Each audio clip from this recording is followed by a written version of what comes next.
So it is like this, if you take a motorcycle mechanic, he's very good with the motorcycles, let's say.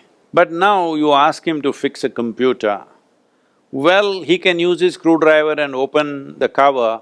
Beyond that, he doesn't know a thing about it, all right? This is just like this. Objective sciences are like this.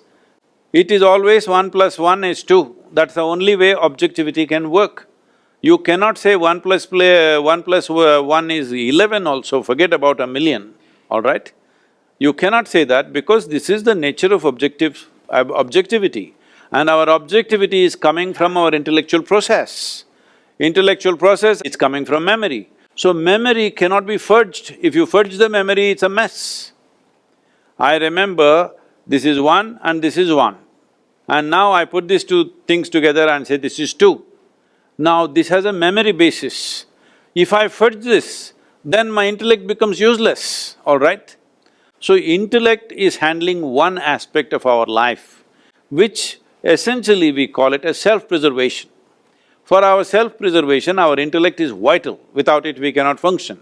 Right now, all the things that you said, it has improved our life expectancy, it enhanced our life in so many ways. No, it has not enhanced the quality of our life at all. It has only enhanced the comfort and convenience levels in the world and definitely life expectancy. All this is definitely self-preservation, isn't it? It's survival process.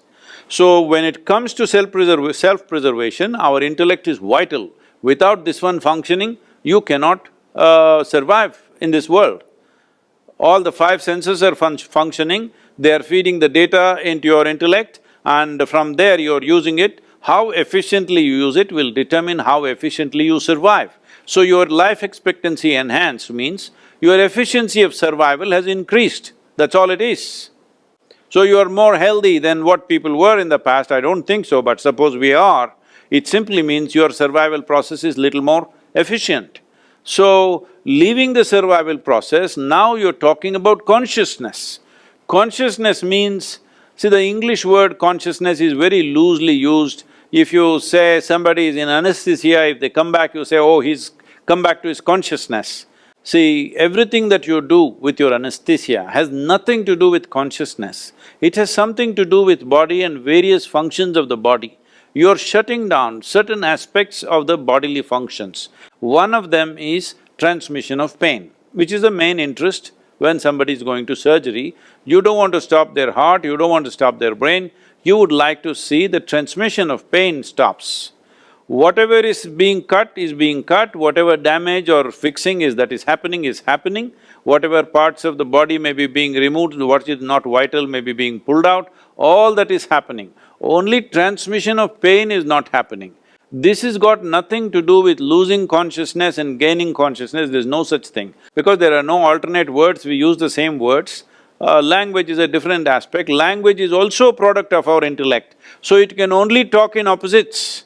Without polarities, there is no language. Without polarities, your intellect cannot function. But when you talk about consciousness, you are not talking about two polarities. There is no A consciousness and B consciousness. There is no positive consciousness and negative consciousness, there's just one. As we sit here, this is my body, that is your body, distinctly established. Right now, it is 100% like this. I don't know what you're drinking, I can't see, but whatever you're drinking, what's in the cup is not you. The moment you drink it, after some time it becomes you. This is happening right now. So, though what you think is your body and what I think is my body is just a piece of this planet, right now it is distinctly clear, this is my body, that is your body, 100%. This is my mind and that is your mind, these are my emotions and those are your emotions, these are my experiences, those are your experiences. But there is no such thing as my consciousness and your consciousness. This is a living consciousness. We blew our own bubble. So, if you blow a soap bubble, this is my bubble, that's your bubble. Poop it went, then there is no such thing as my bubble and your bubble, there is no such thing as my air and your air. Consciousness is just like this. Right now you have blown your bubble, I have blown my bubble. This is me, that is you. But when this goes poop, There is no such thing as my consciousness and your consciousness. It is just that it is only the human creature on this planet who has the neurological capability and sophistication of mechanism that if they allow it, they can access this dimension of consciousness. No other creature is really capable of accessing it. This doesn't mean there is no consciousness in them. Without that, the life process wouldn't happen. There is consciousness even where there is no body, all right? Only thing is, you need a certain sophisticated instrument to access that, which is the human mechanism. This is why we consider being human is a great privilege, because you have access to dimensions beyond your physical boundaries. That is the fundamental significance of being human. So, let us not misunderstand the instrument and what we see. If you take a telescope and see, you saw another galaxy, but the galaxy is not produced by the telescope. The galaxy is there. The telescope only gave you an access. Similarly, your body, your brain, whatever, I don't want to identify different things, from your hair to your toes, everything is body as far as I'm concerned, including your brain. It is just another dimension of the body. So this body, if we keep it in a certain way, if we do not contaminate it with too many ideas, philosophies, identities, if you keep it in a certain level of openness, this will become an access point to what we are referring to as consciousness or the basis of the life that we are. You have the necessary instruments to experience it, not the instruments in your lab. You as a person, you have the necessary instrument to experience this. Will you allow it or not, is the only question. As I said in the beginning, it all depends on how you're identified. If your identifications are limited, you have lost the ability to experience it. If your identity is, not identified with anything, you kept yourself loose like that, then there is a possibility of experiencing it.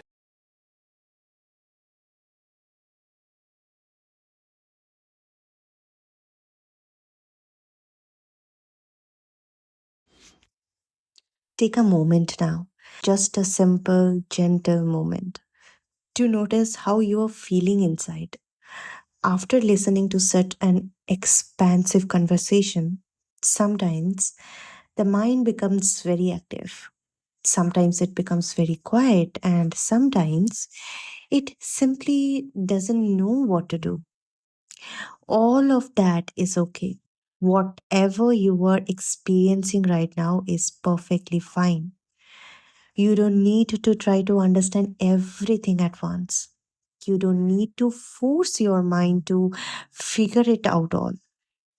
Just allow yourself to sit with whatever is arising. When we speak about things as big as life, mind, and consciousness, it is natural to feel a little wonder, a little curiosity, maybe even a little confusion.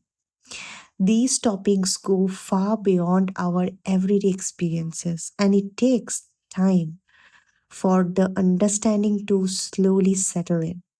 So let your mind breathe, let your body soften, let your energy ease down into a simple state of being. Right now, if possible, take a one slow breath in through the nose, out through the mouth.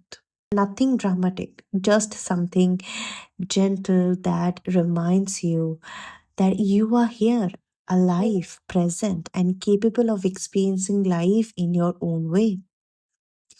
Often we look at consciousness as something far away, something only enlightened beings or scientists can talk about it. But if you notice deeply, every one of us touches it in small moments. When we feel calm without a reason, when we are fully present with someone, or when we suddenly see something with a little more clarity than usual, these moments shows us that there is much more to life than what is happening on the surface. This journey is not about reaching somewhere quickly. It's not about comparing yourself with anyone else. It's simply about becoming a little more open, a little more aware. and a little more connected to the deeper intelligence that is already functioning within you. So, as you go back to your day or night, try to hold one simple thing, not as a rule, not as a practice, but just as a gentle reminder that you don't have to rush your inner growth. You don't have to push your mind to be something else. Everything unfolds at its own space when you are allowed space for it. Even if you don't understand everything right now, it's okay. Even if something in this conversation touched you, but you cannot put it into words yet, that's okay too. Sometimes the mind takes time, and sometimes the heart understands way before the mind can catch up. So, wherever you are on your journey, whether you feel clear, confused, peaceful, restless, or just curious, it's all part of being human.